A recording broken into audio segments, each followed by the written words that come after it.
Maka tidak perlu dilafadzkan, cukup dalam hati kita. Sertakan itu, tumpahkan. Tapi menumpahkan perasaan itu setelah merasakan kenikmatan tadi, karena itu rasanya beda.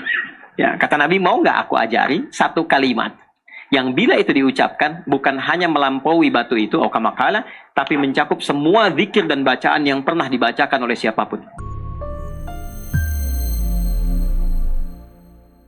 Nabi SAW diriwayatkan dalam banyak hadis seputar ruku, itu begitu panjang rukunya sehingga seakan-akan durasinya sepanjang berdirinya. Apa yang dilakukan oleh beliau dalam rukunya? Beliau memperpanjang dalam rukunya bacaan-bacaan doanya dengan tetap menjaga kekhusyuan dalam salatnya. Jadi ruku itu sekalipun kita ungkapkan curhatan apa yang kita rasakan, tapi tetap sifatnya proporsional, yang terukur. Nah, sifat proporsionalitas ini bergantung dua hal. Satu, keadaan sholat itu apakah dilakukan berjamaah atau sendirian. Karena sifatnya pasti berbeda. Biasanya, kalaupun sedang berjamaah, imam akan menjaga haknya makmum, makmum akan menjaga konsistensi mengikuti imam. Jadi nggak boleh nanti kita masih ruku, imam sudah sujud. Kelewat i'tidal kan? Ya kan? Jadi kalau imamnya ruku, kemudian i'tidal, apapun yang kita ingin sampaikan, tetap langsung i'tidal. Jelas? Nanti tambahkan kembali dalam sujud. Karena itu, yang paling gampang adalah saat ruku itu ketika menyampaikan subhanakallahumma bihamdika Allahumma gfirli, atau subhana rabbiyal azim wa bihamdi. Kan 3 kali itu. 3 kali itu lebih dari cukup untuk mengungkapkan apa yang kita rasakan. Maka tidak perlu dilafadzkan, cukup dalam hati kita. Sertakan itu, tumpahkan. Tapi menumpahkan perasaan itu setelah merasakan kenikmatan tadi, karena itu rasanya beda. Jelas ya? Kecuali ada doa-doa khusus yang kita tahu riwayatnya dilafadzkan oleh Nabi, boleh kita ikuti itu. Nanti ada beberapa, nanti akan saya ikut sertakan dalam itu, termasuk saat i'tidal ada. Ya, misal dalam i'tidal itu ada doa pernah gini, hamdan katsiran thayyiban mubarakan fi. Itu bukan dari Nabi. Itu saat i'tidal, sahabat tiba-tiba gitu. Ada riwayatnya sedang iftitah, ada riwayatnya sedang i'tidal. Sami Allah liman hamidah, Rabbana walakal hamdan katsiran thayyiban mubarakan fi. Ada riwayat yang kedua dalam iftitah. Itu setelah selesai sholat, Nabi nengok langsung berkata, siapa tadi yang berkata begini?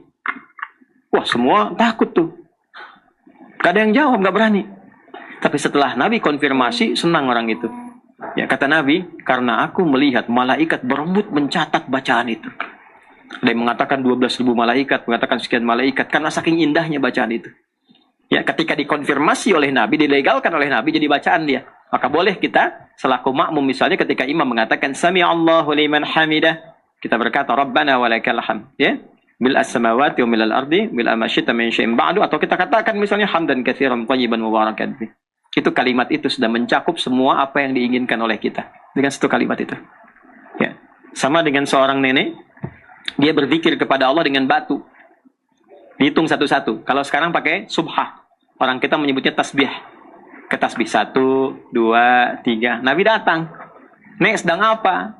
Saya sedang berzikir kepada Allah. Ya, kata Nabi, mau nggak aku ajari satu kalimat yang bila itu diucapkan bukan hanya melampaui batu itu, kamakala, tapi mencakup semua zikir dan bacaan yang pernah dibacakan oleh siapapun. Oh, mau ya Rasulullah, gitu kan? Ya, maka apa bacaan dari Nabi? Subhanallah, walhamdulillah, wala ilaha illallah, Allah akbar. Adada khalqihi wa midada kalimati. Aku bacakan ini kepadamu ya Allah, adada khalqihi, sejumlah makhlukmu yang berzikir dengan kalimat ini kepadamu, wa midada kalimati, dan sepanjang apapun kalimatnya. Cuma dengan satu kata tuh. Nah, ada kondisi-kondisi yang saat kita bacakan itu mencakup harapan-harapan yang kita kemukakan kepada Allah. Nabi bukan ingin menggugurkan hukum menggunakan batu, bukan. Atau kalau sekarang pakai tasbih. Jadi kalau ngambil kaidah di hukum fikih lewat hadis itu bukan larangan tasbih, justru membolehkan tasbih. Awas, jangan salah memahaminya. Tapi kalau ingin lebih efektif, ya supaya tidak tergantung kepada tasbih, silahkan gunakan jemari atau kalimat-kalimat ringan. Supaya tidak menghukumi, tadi berapa ya? Rasanya 33 gitu ya. Nah, itu maksudnya. Makanya diciptakan tangan jemari ini, kalau dihitung itu bisa lebih dimudahkan.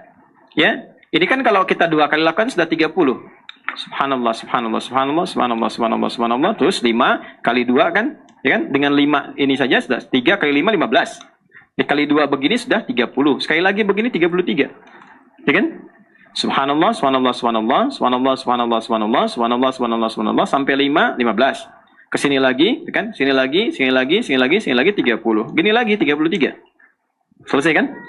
Terus alhamdulillah. Tapi ini bukan menjadikan bahwa penggunaan tasbih itu terlarang. Jangan salah ya, jangan Anda katakan bid'ah itu salah. Enggak, ini kajian ulama hadis, ya. Ini kajian ulama hadis. Hadis tadi justru mengkonfirmasi kebolehannya, tapi memberikan jalan yang paling simpel. Ya, bila tidak ingin capek. Jelas ya? Nah, jadi sekali lagi tetap proporsional. Terlalu lama juga yang menghilangkan kehusyuan itu menjadi salah nanti pada akhirnya.